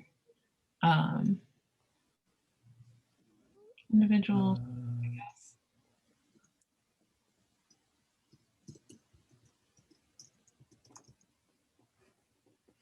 Does do like the details about like what we consider dues go under miscellaneous section? I think we could actually fit it here Okay. in just one sentence, honestly. Okay. Like we I'm- say, I'm just going to write something really quickly. Yeah, I was gonna say it could be like as outlined by like a pay what you can model. So if we have it be pay what you can, that in the bylaws, that might limit our flexibility to kind of flip around the model and also have in-kind donations in lieu of membership. So they must be current on their dues, and then the fact that it's pay what you can. I wonder if that's in the bylaws or if that's just an on the website thing for now. Mm, That's a good point because we that's a don't good point. tell anybody. And also, this is the part that I have been the most concerned about is that we're going to get all this done and then some lawyer is going to come up and be like, in a very helpful way because they're doing it for free. They're going to be like, you can't do that. It can't be pay what you can. And that is a very good point that we can just genuinely not tell them how the dues are collected. And I would also, so say we get like 1,000 prints and we can't possibly sell those in the course of a year, and we really, for whatever reason, cannot take prints that next year. Something like that. It would give us more flexibility to just say like they must be current on their dues, and then the dues are, didn't we already state that the dues will be decided between the zone reps and the board and a vote? So the dues will be a shifting thing already. Yeah, that's a good point. So yeah, I think what we can do there is say, just refer to that again, that process as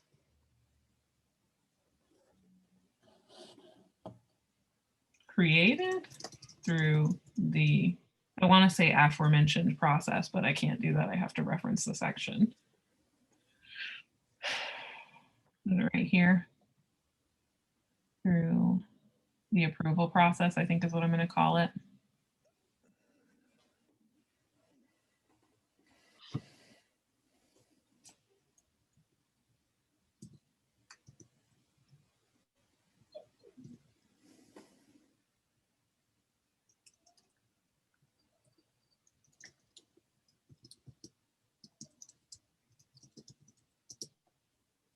There we go. Article 2, that's where we're at.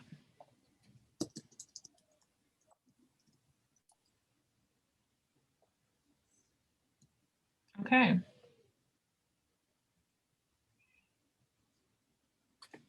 And then we can say individuals are subject to any additional standards which may be set by the board of directors and zone representatives in collaboration. Oh.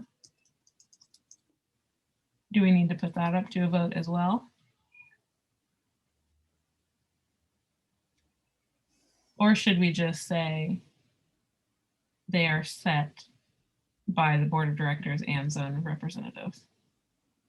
Because that basically lets us know code of conduct is involved. That is the last thing we need to add here. I was thinking like if it's something that they set, because I wouldn't want it to like spring on somebody at the last minute and then like in the middle of like the yearly period, like a member would suddenly be like, well, I was going to be, I did want to be a member, and now that you've sprung this on me, I don't want to be a member. Mm-hmm. And so I feel like if it's brought up, it should be to a vote and then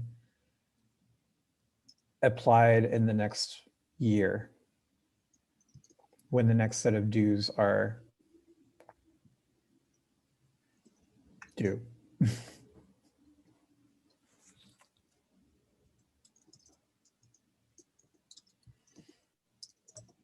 I agree with you on that. I don't want it to be just like sprung on them.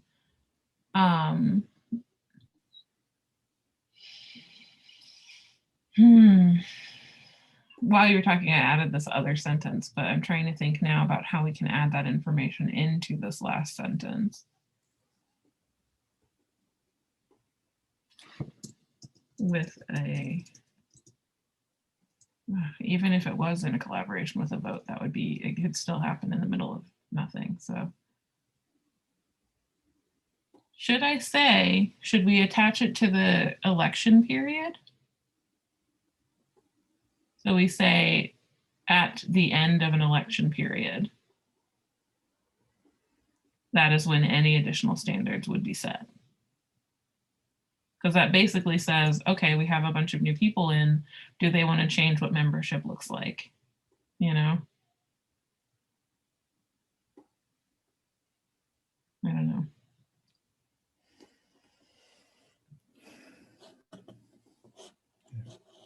I have to think about that wording.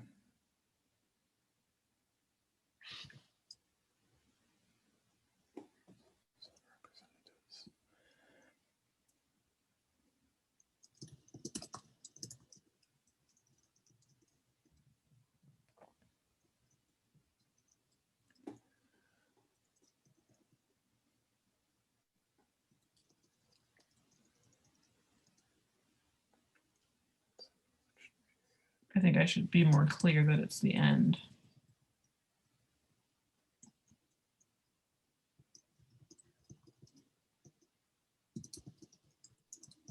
Do we want to put it? So I thought our election periods were 2 years. Do we want to just tie it to a fiscal year? That's probably easier. Yeah, and it gives people the opportunity to see like what's coming up for the next fiscal year and decide not to be a member that year.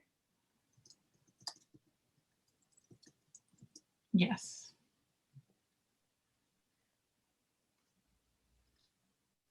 So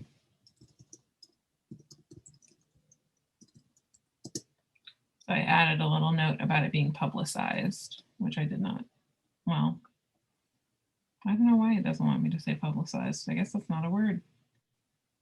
Let's say published then.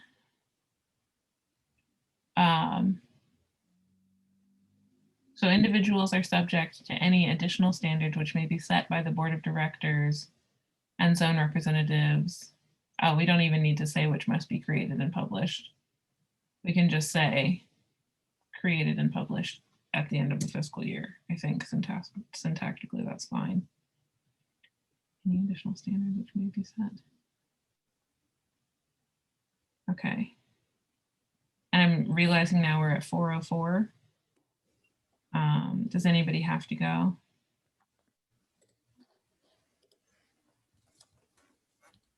No? Okay, cool. So this is also a sentence I just added that we didn't talk about. Okay, gotcha. Okay.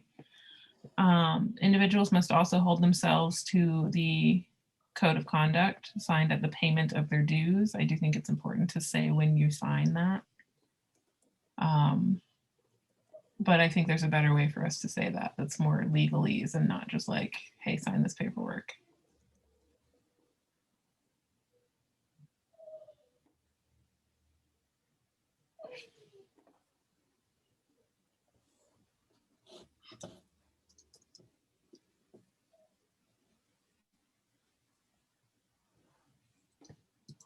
Does that sound good to everyone? Are we good to just go with that? I like that. Yeah. Created and published at the end of the fiscal year.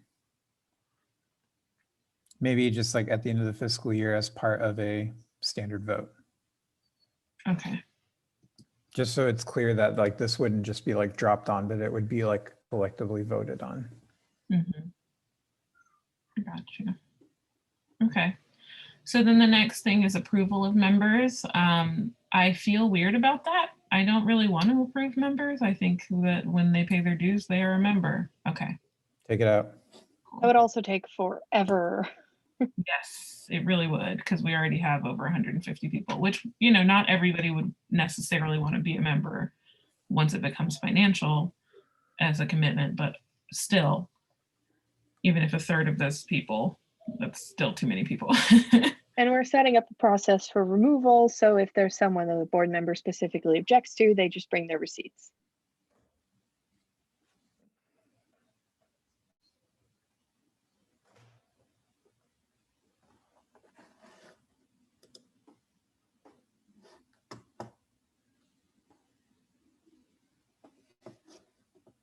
I'm sorry, all my dogs are performing the greatest shenanigans of their lives. I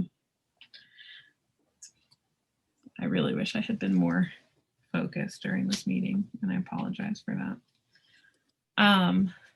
So I think probably it's a good idea for us to talk about voting rights, but I do think it's going to be more than a 10-minute conversation. Does this feel like a good place for us to kind of not necessarily depart, but like stop Yes. and then revisit next time?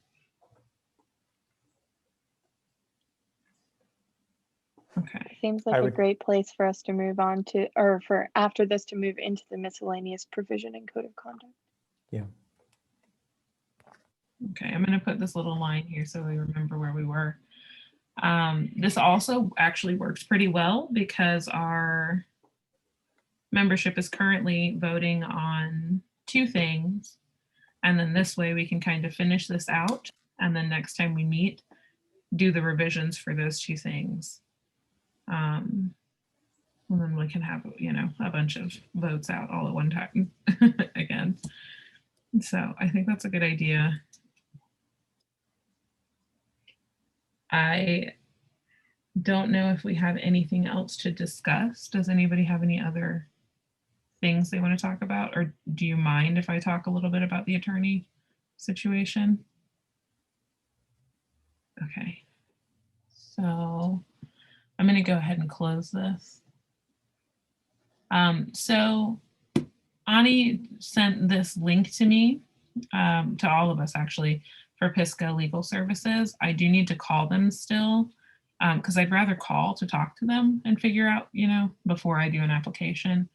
But they do provide free legal help in non-criminal matters, which has been the hardest thing for us to find. We keep finding people who are like, yeah, here's this pro bono thing if you want to sue a business. I'm like, that's not what I meant by nonprofit. So there's that. And then the other places we found are like the Center for Nonprofits, where we would have to pay to be a member in order to get the free services. So it's not free.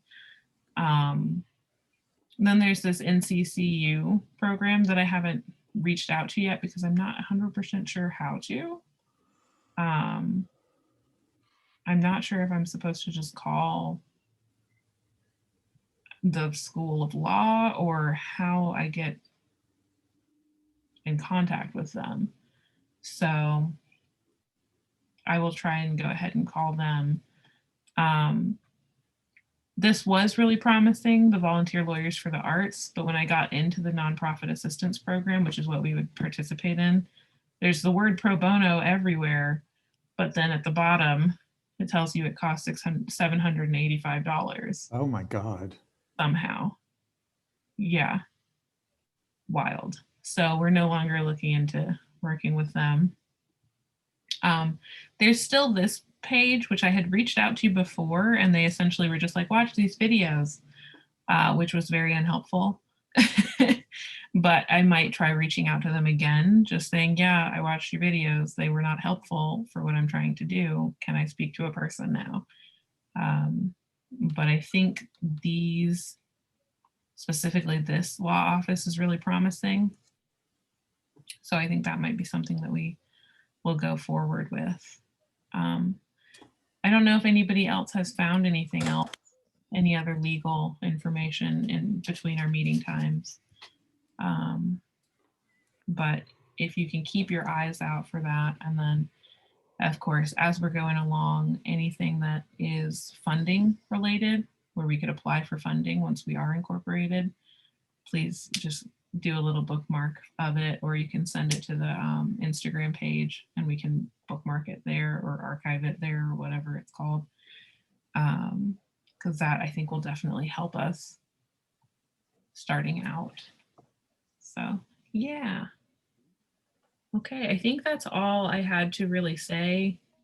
I don't know if Ani had more to say. Ani had said that she would reach out to them, and I don't know if she has.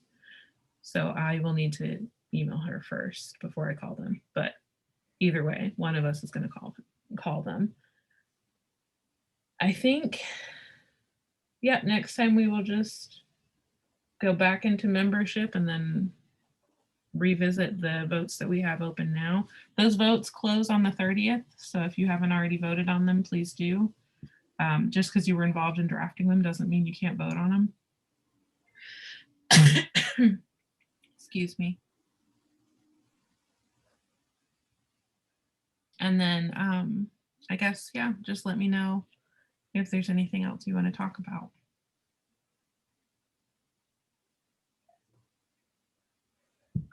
Okay, then you're free. Be free. I'm going to stop sharing my screen. Okay, I'm going to stop recording.